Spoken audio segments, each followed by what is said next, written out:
আসসালামু আলাইকুম, শুভ সকাল সবাইকে।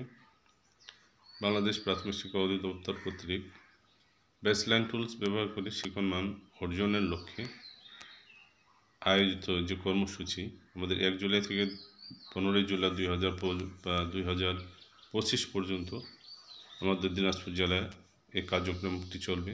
তো এই কার্যক্রম সফলভাবে বাস্তবায়নের লক্ষ্যে আমরা সর্বস্তরের শিক্ষক, শিক্ষার্থী, আমাদের অ্যাডহক কমিটি, আমাদের ঊর্ধ্বতন কর্মকর্তা এবং সম্মানিত অভিভাবকগণ সবাই সক্রিয়ভাবে অংশগ্রহণ করলে আমাদের এই যে বিশাল একটা টার্গেট, আমাদের এই বিশাল টার্গেট চ্যালেঞ্জটি আমরা পূরণ করতে পারব। কাজেই আমরা সকলে মিলে এই টার্গেটটি বা এই বেসলাইন টুলস ব্যবহার করে শিখন মান অর্জন এবং এই শিখন মান সংরক্ষণের যে টুলস, আমাদের যে তালিকা লিস্ট দেওয়া আছে সেগুলোকে যথাযথভাবে বাস্তবায়নের লক্ষ্যে সবাই আমরা সর্বসম্মতিক্রমে অংশগ্রহণ করব এবং এর সফলতা বয়ে নিয়ে আসবো এই প্রত্যাশা করি। সবাইকে ধন্যবাদ। আসসালামু আলাইকুম।